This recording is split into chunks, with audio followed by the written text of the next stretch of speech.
Hey, what's up there, YouTubers? Edgemon Synergy coming to you guys today with a deck tech. So, today we're taking a look at something a little bit different than what we usually take a look at with standard decks and stuff like that. But today we are taking a look at a EDH build, and a lot of you guys have been asking, well, what do you play for EDH? Because a lot of people know that I do play EDH, but I haven't done any deck techs for it, really. But the deck that I'm going to be showing you guys today is my Oona Queen of the Fae deck, and this is probably one of the more notorious decks when it comes to EDH, just because of all the combos that you have in this deck and everything that interacts. But we're going to break it down basically into the land base, the cards that just kind of work on their own, and all the combos of the deck. So we're going to take a look at it that way.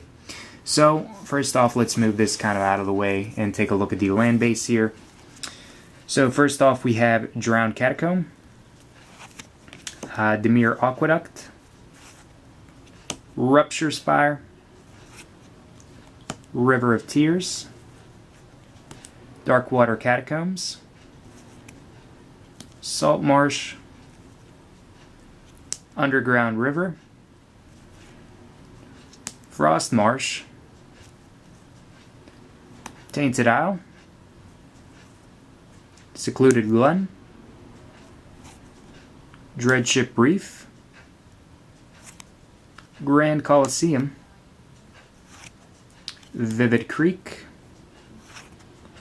and we have Bad River as a fetch, kind of a crappier fetch, and Floodplain as another fetch. I didn't really want to spend a whole lot on the lands here in terms of the fetches that I could possibly have in the deck, but the rest of the deck is a little bit spendthrifty. We have Strip Mine,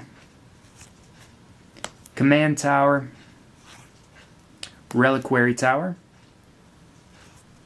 Telerio West, which lets us look for our 0 converted mana cost cards and also other lands. Academy Ruins, which combos out with some stuff in the deck, but it's mainly an artifact deck, so it becomes irrelevant. Mystifying Maze lets us exile attacking creatures. And then we have our basics, so I believe 6 and 6. So 6 islands and 6 swamps. Yeah, so 6 and 6. That's the land base that I'm using for this deck. Now let's take a look at pretty much everything else here. So we have Oona, Queen of the Fae here, and I actually have 2 of them, the 2 different versions that I have. I have the from the Vault Legends version and also the regular one. It'd be nice if I had a foil one of the Little Warwind version, but sadly I don't. But let's take a look at what all we have here. So first off, we have Jace the Mind Sculptor, if I can just get a grasp on this. So lets us essentially brainstorm. That's what I have him here mainly for. Tezzeret the Seeker, he's going to be, in a sense, our tutor for artifacts, and also lets us untap artifacts as well. Tezzeret Agent of Bolas, so with his +1, you look at the top 5 cards of your library, reveal an artifact. Also, with his -4 being his ultimate, we are able to deal damage equal to the amount of artifacts that we have, which is doubled actually, and then we gain life equal to that amount. And it's actually not deal damage, it's that your opponent loses that much life, but still, since we're running a lot of artifacts, it becomes relevant. Liliana Vess, so we can tutor up stuff. Also, we can make our opponents discard cards and build up to the ultimate. And now we have our tutors, so Demonic Tutor, Mystical Tutor. Then we have Limdol's Vault. So this one is, in a sense, I want to say a tutor just because you can look at the top 5 cards of your library, and then you can keep on repeating that process by paying 1 life, and then whenever you feel comfortable with something, you can choose those 5 cards, rearrange them, shuffle your deck, and put them on top of your deck in whatever order you want. But I think that the vaults are a really awesome way to get what you need and kind of plan out your 5 turns from there. Next we have Fabricate, so this actually is a tutor, so search your library for an artifact card, reveal it, and put it into your hand for 3 mana. We have Trinket Mage, lets us search up for artifacts with converted mana cost 1 or less, so 1 or 0. For mana acceleration, we have Mox Diamond, Soul Ring, Grim Monolith, Basalt Monolith, which is comboed out with a lot of stuff. Mana Vault, also combo worthy. Tran Dynamo. Mind Stone, for you guys that don't know this artwork and can't recognize it. 2 cost, taps for 1 generic mana to your mana pool, and for 1 mana tap, sacrifice it, you can draw a card, so another accelerator. Gilded Lotus lets us tap for 3 mana of any one color to our mana pool, and you play it for 5. Coalition Relic taps for 1 mana of any color, and you can put charge counters, and you have to remove those counters at your pre-combat main phase, and then add mana equal to the counters removed, of any color that is. Everflowing Chalice, many of you guys know how this works. You just spend a lot of mana into it and basically put half the amount of counters on there, because the multi-kicker is for 2. But it comes onto the battlefield with a counter for each multi-kick that you use, and then you're going to be able to tap for a lot of mana in the following turns. Next we have Dublin Cubes, so this is actually going to let us double the amount of mana in our mana pool, so very awesome. You play it for 2, and for 3 mana tap, and double your mana. Dimir Signet, so in a sense it's kind of like a filter land, but not really, so it's 2 mana, and for 1 mana tap, and add blue and black to your mana pool. Next we have our removal suite, so we have Damnation, and I have my full art one. All is Dust, have my nice signed one here. Life's Finale. Death Cloud, probably one of my favorite cards in this deck. For X amount of mana and 3 black, each player loses X amount of life, discards X amount of cards, sacrifices X amount of creatures, and then sacrifices X amount of lands, which is awesome because you pretty much get to reset the game.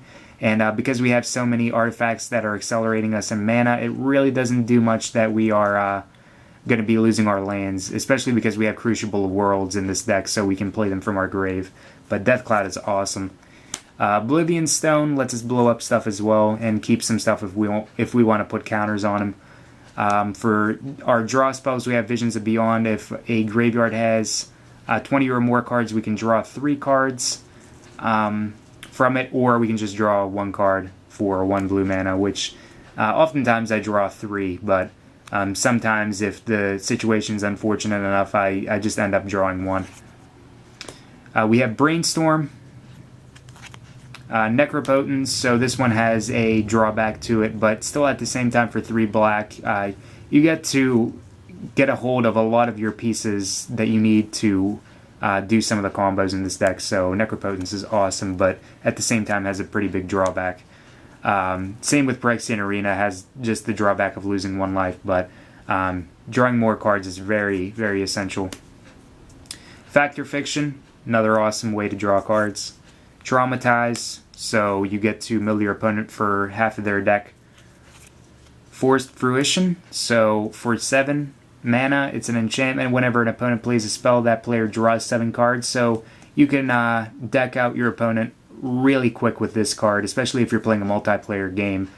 It'll let them get some of their cards that they need, but at the same time, to play them, they're going to have to keep on drawing more cards, which is awesome. Dyer Undercurrents, which combos out with Oona, because whenever Oona mills for cards, she's going to be creating blue-black creatures, so it's a 5-cost enchantment. Whenever a blue creature comes into play under your control, you can draw a card. Well, you can have target player draw a card. And whenever a black creature comes into play under your control, you can have target player discard a card. So if you create a lot of tokens with Oona, this becomes pretty backbreaking. Arcanus, very awesome, especially comboed out with the rings in the deck. But E-taps for 3 cards, lets you draw 3 cards, bounces back for 4, and he just lets you draw a lot of stuff. That's why I like him a lot, and he can be comboed with the Rings of Brighthearth, or however you pronounce it. Scion of Darkness, so 6/6 for 8. Trample, whenever he deals combat damage to a player, you may put target creature from that player's graveyard onto the battlefield under your control, and he cycles for 3. Beacon of Unrest for 5 lets you take target artifact or creature card from a graveyard and put it onto the battlefield under your control, and you shuffle Beacon into your deck. Tidespout Tyrant, probably one of my favorite cards, again in the deck. So whenever you play a spell, return target permanent to its owner's hand. Very awesome. Stormtide Leviathan, Island Walk. All lands are islands in addition to their other types. Creatures without flying or Island Walk can't attack. Very awesome. Bribery, 5 cost sorcery. Search target opponent's library for a creature card and put that card onto play under your control, and then shuffle your opponent's library. Lets you take their stuff, which is always nice in EDH. Mindslaver lets you take your opponent's turn for them. So 6 to play, 4 to activate, tapped, and sacrifice it, and can be comboed out with Academy or Ruins if you have the 12 mana and keep on just taking your opponent's turn if you're playing 1v1. Crucible of Worlds, like we talked about before with Death Cloud, you get to still play your lands. Counter spell, just 2 blue, counter target spell. Spell Crumple, pretty much the same thing, counter spell, but instead put it on the bottom of their owner's library. Propaganda, which is nice. I love this card. 3 cost enchantment. Each turn, each creature cannot attack you unless its controller pays an additional 2 mana for that creature. So basically, whenever they're attacking with a creature, they have to pay 2 extra with it to have them be able to attack, which is awesome. Lightning Greaves, so 2 to play, 0 to equip. Equipped creature has Haste and Shroud. And now we're getting to the combos. So Sensei's Divining Top, many of you guys know this. This has become a really popular staple in EDH. For 1 mana, you get to rearrange the top 3 cards of your deck, tap, draw a card, and then put Sensei's Divining Top on top of your library. We have Cloud Key here. It's a 3 cost, and whenever it enters the battlefield, you choose between artifact, creature, enchantment, instant, or sorcery, and spells of that type cost 1 less to play. So it'll make Sensei's Divining Top a 0 cost if you choose artifacts, and that becomes relevant whenever you have Future Sight, which is play with the top card of your library revealed. You may play the top card of your library as though is in your hand. And also we have Magus of the Future, which is exactly the same thing as Future Sight, only as a creature, as a 2/3 for 5. So essentially you can draw out all the cards that you need in your deck, and it becomes really awesome because a lot of people don't expect it. They're like, Future Sight's like, oh, okay, like what are you going to do with it? And then it's like Cloud Key, Sensei's Divining Top, draw out all the combos, which is so nice. Which comes to another kind of draw all, end all type thing. Temple Bell makes each player draw a card. Mind Over Matter lets you choose and discard a card and untap target creature, artifact, or land, so you can keep on untapping Temple Bell and making everybody draw cards, and you can make everybody, in a sense, mill themselves because they won't be able to draw anymore. But it becomes nice because we have Olmog, the Infinite Gyre, in our deck, so if we ever run short on land or on cards in our deck, we can just discard him, shuffle our graveyard and him into our library, and just kind of start over and keep on doing it until we win. So that's another way to win in this deck. We have Rings of Brighthearth, so excuse me if I'm mispronouncing it, but I tend to butcher the names of cards. But it's a 3 cost to play, and you can double up activated abilities if they aren't mana abilities for an extra 2 mana. So this combos out with Basalt Monolith because you can combo up the untap ability. So it's going to be 5 mana total to untap twice. You produce 6 mana from tapping it twice, so you're going to net 1 mana each time. It also works out with some other stuff like Arcanist, like I said before, so you can draw 6 cards, and the Planeswalker abilities after you play them and they're on the stack, stuff like that. So rings become relevant also with Filigree Sages. So they have an ability for 3 mana and untap target artifact. So essentially what's going to happen is you can combo it up with rings and double it for 5 mana total, and then you can use it with stuff like Gilded Lotus, Tran Dynamo, anything like that. So it gives you more of a range of possibilities, but that's another combo to go infinite with mana. Next we have the infinite turn combo, so Thopter Assembly. At the beginning of your upkeep, he bounces back to your hand, and you make 5/1/1 Thopter tokens. That's assuming that you didn't have any other Thopters, but we don't in this deck. That combos out with Time Sieve, so tap, sacrifice 5 artifacts, and take an extra turn after this one. So now we have Ley Line of the Void, and this is going to be the infinite mill combo, so I have my altered one here, but Ley Line of the Void makes it so that no cards reach your opponent's graveyard. They're going to be exiled instead. So this combos out with Helm of Obedience because it's a 4 cost with a X amount ability, so X amount of mana tap, and your opponent is going to mill until they mill X amount of cards or a creature card, and they hit the graveyard. And since Ley Line of the Void restricts it from ever hitting the graveyard because it's going to be an instead ability, Helm of Obedience is going to keep on milling until it can't mill anymore, so it's going to let you essentially win the game if it's a 1v1. If it's a multiple player scenario, then you can double it with the rings and do it 2 at a time and stuff like that. But Helm of Obedience and Ley Line of the Void is another one of those known combos that just it works. It just wins the game. But I really like that one as well. The other combo that I really like is the Teferi and Knowledge Pool, being able to just lock out your opponent. So Teferi is a flash creature.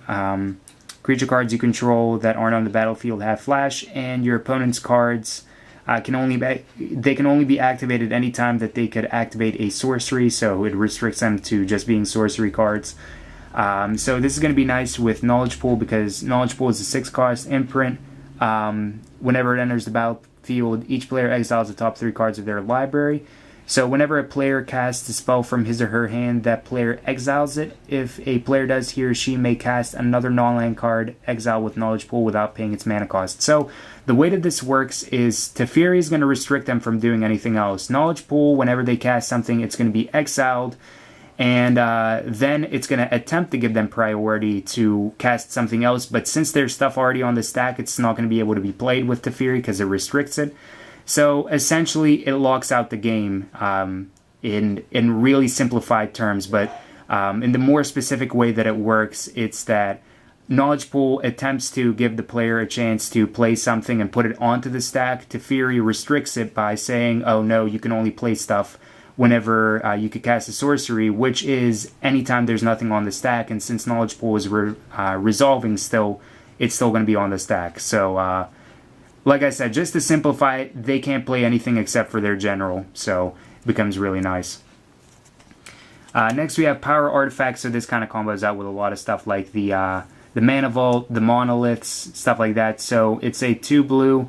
The activation cost of target artifact is reduced by 2, and if it's lower than 0, it just becomes 1. So it's going to let us get infinite mana. Because stuff like Mana Vault's going to tap for 3, and it's going to untap for 2, so it's going to net us 1 each time. So it's an easy way to get infinite mana.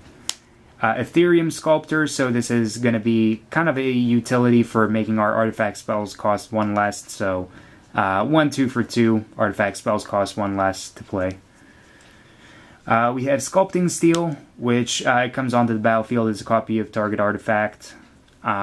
For 3, and we have Copy Artifact, which is just, well, pretty much what you would expect it to be. For 2 mana, it comes in as a copy of target artifact, so that's an easy way to copy up some of the mana producing stuff that you have in the deck. But that, for the most part, is my Oona deck. Now, if you guys need the entire deck list, if you didn't catch anything, the entire deck list is going to be down below, so you guys can take a look at that. If you enjoyed this deck, please be sure to like, favorite, and subscribe, and be sure to test out this deck because it's hilarious just how mad some people get playing against this. But thank you guys for watching, and as always, have a wonderful, fun-filled Magic the Gathering day.